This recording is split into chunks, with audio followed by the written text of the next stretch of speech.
जय श्री कृष्ण। आज 24 मई 2025 शनिवार का दिन है और आज प्रदोष व्रत का पालन किया जाएगा। और किसी भी व्रत का पालन करते हैं तो उसकी कथा का श्रवण अथवा पठन अवश्य करना चाहिए। तो चलिए आज के शनि प्रदोष व्रत की कथा का श्रवण करते हैं। तो कथा को सुनने के लिए अंत तक हमारे साथ जुड़े रहना और कथा अच्छी लगी तो एक लाइक अवश्य करना। साथ ही इस चैनल को सब्सक्राइब भी कर लीजिएगा, जिससे कि हमारे द्वारा आने वाली सभी नई कथाएं आप बिना किसी रुकावट के सुन सके। तो चलिए आज की कथा का आरंभ करते हैं। उज्जैन नगरी में चंद्रसेन नाम का एक राजा राज्य करता था। वे उस नगर में भगवान महाकाल की अत्यंत भक्तिभाव पूर्वक पूजा करते थे। इसलिए शिव के पार्षदों में से सबसे प्रमुख और अमंगलों को जीतने वाले विश्वविख्यात मणिभद्र जी राजा चंद्रसेन के मित्र बन गए। अब राजा से प्रसन्न होकर उन्होंने एक बार उन्हें दिव्य चिंतामणि प्रदान की, जो कस्तूभ मणि और सूर्य के समान तेजस्वी थी। उसके दर्शन, श्रवण या ध्यान करने मात्र से भी मनुष्य को उनकी मनोवांछित वस्तुएं प्रदान कर देते थे। जब राजा उस चिंतामणि को गले में धारण करके सिंहासन पर बैठते थे तो वे देवताओं में सूर्य नारायण के समान शोभायमान हो रहे थे। अब राजा चंद्रसेन के विषय में यह सब बातें सुनकर सभी राजाओं के मन में उस मणि के प्रति लोभ बढ़ने लगा और वे क्षुब्ध रहने लगे। अब एक बार उन सभी राजाओं ने क्रोधपूर्वक पृथ्वी को भी कंपित कर दे इस प्रकार एक बड़ी सेना के साथ उज्जैनी पर आक्रमण कर दिया और चारों ओर से उज्जैनी को घेर लिया। अपने नगर को शत्रुओं से घिरा हुआ देखकर चंद्रसेन ने भगवान महाकाल की शरण ली और मन को संशय रहित करके दृढ़ निश्चय से व्रत रखते हुए दिन रात अनन्य भक्ति से भगवान गौरीपति की पूजा करने लगे। उन्हीं दिनों उस नगर में एक ग्वालन रहती थी, जिसका एक पुत्र था। वह विधवा थी और लंबे समय से उज्जैनी में रहती थी। वह अपने 5 वर्ष के बालक को लेकर महाकाल मंदिर गई और राजा चंद्रसेन द्वारा की गई गिरिजापति की भव्य पूजा के दर्शन किए। शिव पूजा का वह अद्भुत उत्सव देखकर उसने भगवान को प्रणाम किया और अपने निवास को लौट आई। अब ग्वालन के नन्हे बालक ने भी वह सारी पूजा देखी थी, अतः घर लौटकर उसने उत्साहवश शिवजी की पूजा शुरू कर दी, जो संसार से वैराग्य प्रदान करने वाली होती है।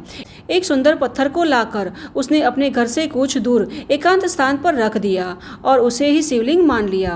तत्पश्चात अपने हाथों से जो भी पुष्प मिले उन्हें लाकर बालक ने शिवलिंग को जल से स्नान करवाया और भक्तिपूर्वक उसकी पूजा की और फिर कृत्रिम आभूषण, चंदन, धूप, दीप और अक्षत इत्यादि अन्य उपचारों से अनुष्ठान करके मन से कल्पित दिव्य पदार्थों का भगवान को नैवेद्य अर्पित किया और बारंबार भगवान के चरणों में अपना शीश झुकाया।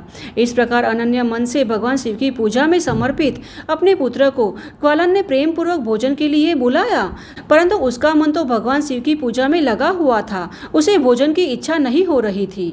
तब उसकी माँ स्वयं उसके पास आई और अपने पुत्र को शिव के समक्ष आंखें बंद करके ध्यान में बैठा देखकर उसको हाथ पकड़कर खींचने लगी, किंतु फिर भी वह नहीं उठा। इसलिए उसकी मां ने क्रोधित होते हुए उसे बहुत मारा। घसीटने और पीटने के बावजूद भी जब उसका पुत्र नहीं आया तो उसने शिवलिंग को उठाकर फेंक दिया तथा उस पर चढ़ाई गई सभी पूजा सामग्री को भी नष्ट कर दिया। अब यह देखकर बालक जोर जोर से चिल्लाते हुए रोने लगा और ग्वालन भी अपने पुत्र पर क्रोधित होते हुए घर के अंदर चली गई। अपनी माता के द्वारा भगवान शिव की पूजा को नष्ट होते देखकर बालक हे भगवान, हे भगवान, हे महादेव इस प्रकार चिल्लाते हुए एकदम अचेत होकर गिर पड़ा। उसकी आंखों से अश्रु की धारा बह रही थी और 2 घंटे बाद जब उसे होश आया तो उसने आंखें खोली और देखा कि उसका निवास स्थान एक अत्यंत सुंदर शिव मंदिर बन गया था। बहुमूल्य पत्थरों के खंभे उसकी शोभा बढ़ा रहे थे। उसके द्वार सुवर्ण के हो गए थे। वहां की भूमि बहुमूल्य नीलमणि और हीरो की वेदियों से सुशोभित थी। यह सब देखकर वह एकदम से खड़ा हो गया और आनंद के सागर में डूब गया। वह समझ गया कि यह सब भगवान शिव की पूजा का महात्म्य है। उनके प्रभाव से ही यह दिव्य विभूति प्रकट हुई है। तब बालक ने अपनी माता के अपराध का प्रायश्चित करने के लिए भूमि पर शीश रखकर दंडवत प्रणाम किया और कहा कि हे देव, हे उमापते, मेरी माता के अपराध को क्षमा करें। वह मूर्ख है, आपके प्रभाव को नहीं जानती है। हे भगवान शंकर, आप उन पर प्रसन्न होइए।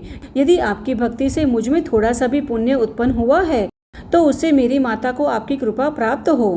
इस प्रकार भगवान शंकर की स्तुति करके तथा उनके चरणों में शीश झुकाकर वह बालक सूर्यास्त के समय शिव मंदिर से बाहर आया और अपने स्थान की ओर देखने लगा। यह इंद्र की नगरी के समान वैभव से संपन्न था। वहाँ सब कुछ सुवर्णमय होकर विचित्र वैभव से प्रकाशित हो रहा था।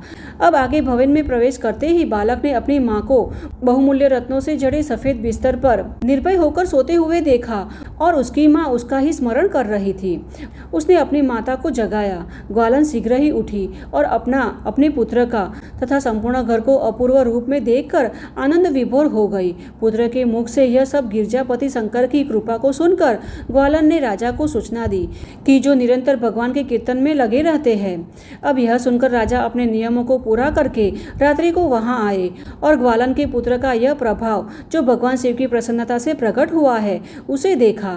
स्वर्णमय शिव मंदिर, रत्नमय शिवलिंग तथा सुंदर मणिरत्न से प्रकाशित हो रहे ग्वालन के महल को देखकर राजा चंद्रसेन पुरोहित और मंत्रियों के साथ 2 घड़ी के लिए आश्चर्यचकित होकर परमानंद में डूब गए।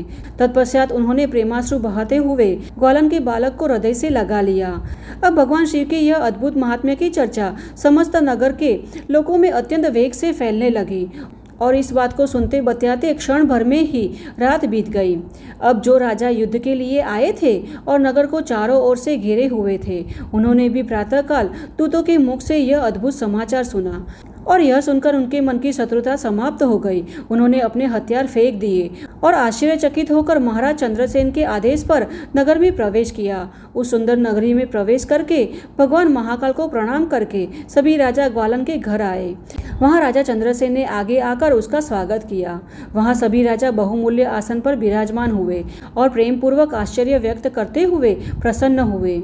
अब जब गोप बालक को आशीर्वाद देने के लिए स्वतः प्रकट हुए शिव मंदिर और शिवलिंग को देखकर सभी राजाओं ने अपनी श्रेष्ठ बुद्धि भगवान शिव को समर्पित कर दी और उनमें भक्तिपूर्वक मन लगाया। उसी समय समस्त देवताओं द्वारा पूजित परम तेजस्वी वानर राज हनुमान जी वहां प्रकट हुए।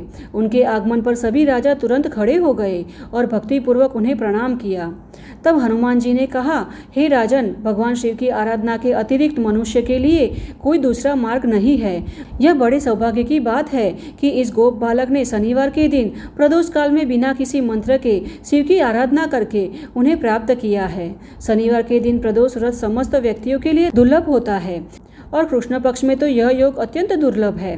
गोप वंश का गौरव बढ़ाने वाला यह बालक संसार में सर्वाधिक पुण्यात्मा है। इस बालक के वंश की 8वीं पीढ़ी में महान नंद का जन्म होगा, जिनके पुत्र के रूप में साक्षात भगवान नारायण प्रकट होंगे और वे श्री कृष्ण के नाम से जाने जाएंगे। आज से यह गोप नंदन संसार में श्रीकर के नाम से जाना जाएगा। इस प्रकार कहकर अंजनी नंदन हनुमान जी गोप बाल को भगवान शिव की पूजा की विधि और आचार व्यवहार का उपदेश देकर अंतर ध्यान हो गए।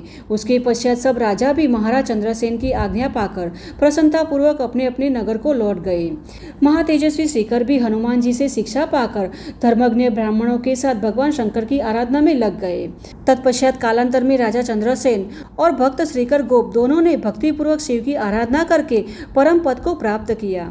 तो यह परम पवित्र कथा जो सुनाई गई है, यह एक रहस्य है, सुयश और पुण्य समृद्धि में वृद्धि करने वाला है तथा गौरीपति भगवान शिव के चरणों में भक्ति भाव की वृद्धि और पाप राशि का निवारण करने वाला है।